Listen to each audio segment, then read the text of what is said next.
The problem is not pleasures. The problem is that pleasure experienced without prior requirement for pursuit is terrible for us. It's terrible for us as individuals, it's terrible for us as groups, and I have great confidence in the human species to work this out, but we are finding now, and we are going to increasingly find, that those who will be successful, young or old, are going to be those people who can create their own internal buffers. They're going to be able to control their relationship to pleasures, because the proximity to pleasures and the availability is the problem. If you look at the increase in use of drugs of abuse or prescription medication, which at least at the first pass deliver pleasure, pain relief, the whole issue with the opioid crisis, and dopaminergic drugs like Ritalin, Adderall, there is sometimes is a clinical need, but tons of people are taking those recreationally now or to study. Huge dopamine increases are what those cause.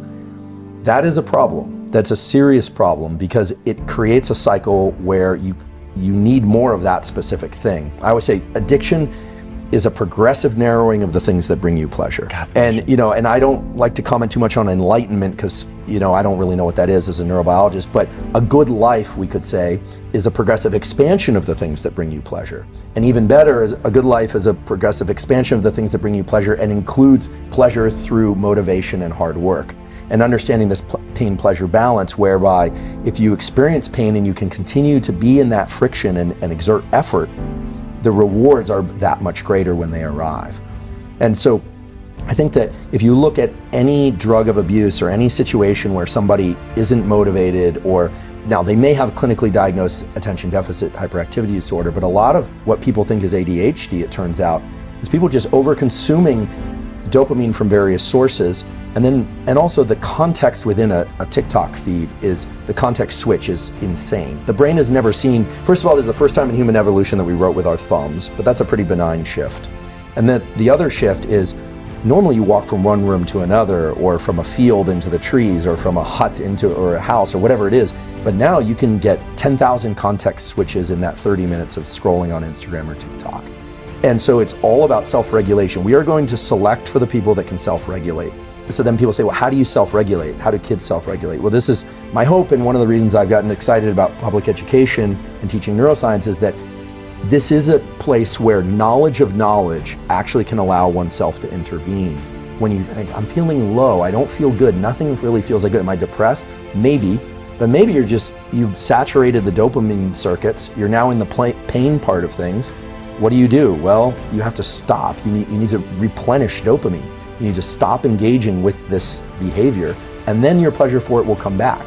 But you have to constantly control the hinge. It's not just about being back and forth on the seesaw. You have to make sure the hinge doesn't get stuck in pain or in pleasure. Scrolling social media. If you've ever scrolled social media and you're like, I don't even know why I'm doing this. It doesn't really feel that good. And I can remember a time where you'd see something that was just so cool, or you'd see something online. TED Talks, I remember spending a winter in my office when I was a junior professor, cleaning my office finally, and binging TED Talks in the background, thinking this is a good use of my time. Pretty soon, they all to me. I was like, this isn't good. So what you need to do is stop watching TED Talks for a while, wait, and then they become interesting again. And that's this pain-pleasure balance. And so for people that aren't feeling motivated, the problem is they're not motivated, but they're getting just enough or excess sustenance. So they're getting the little mild hits of opioid, it becomes an opioid system. And if you think about the opioid drugs as opposed to dopaminergic drugs make people rabid for everything. Drugs of abuse like cocaine and amphetamine make people incredibly outward directed, right? They hardly notice anything except what they want more of, more. It's bad.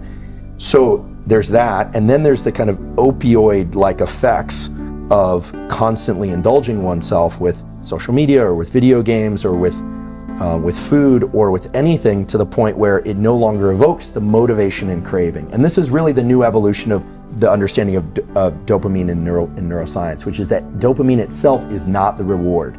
It's the build-up to the reward. And the reward has more of a kind of opioid bliss-like property, which itself is not bad if it's endogenous, released from within.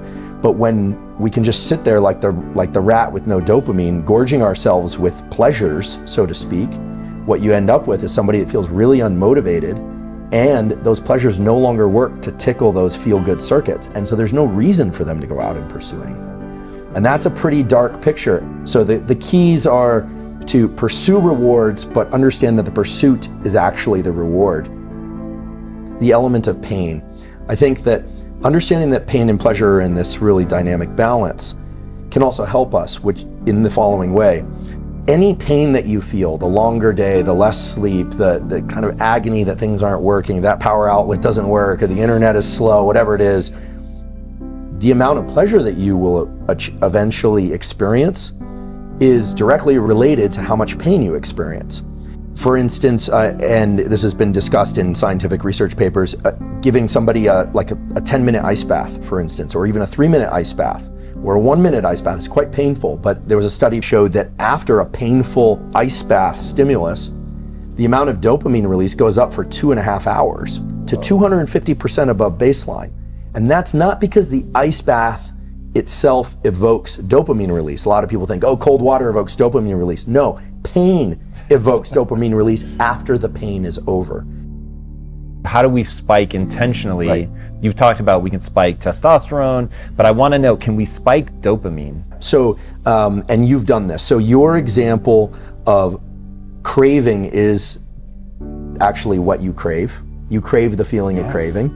Is beautiful because what it means is that you don't allow yourself to go so far down the arc of the dopamine trajectory to get to the other source of motivation. So there are two sources of motivation as it relates to dopamine, and then we can think about tools that we could export from these that are nested in neurobiology. The first is to do what you do, which is to be able to sense the craving as its own form of pleasure. This has kind of remnants of Carol Dweck's growth mindset, that you eventually develop a pleasure in the seeking and the striving. Has flavors of a David Goggins type approach where it seems like he gets pleasure from the friction itself. And so there are elements of that. You seem to have that as well. But if you can start to identify the craving as its own internally released drug, this thing dopamine, that is a source of motivation, then what you realize is that capturing the reward is wonderful, but attaching dopamine to the reward is actually a little bit dangerous. Celebrating the win more than the pursuit, it actually sets you up for failure in the future. And so this gets us right into something called dopamine reward prediction error. And reward prediction error is basically if you expect something to be really great, and then it's not quite that great, your dopamine baseline lowers. And now understanding what we know about dopamine, that means that not only did you feel as if you lost because it wasn't as much a celebration as you thought it would be, but it also means that you're starting from a lower place, meaning you are less motivated.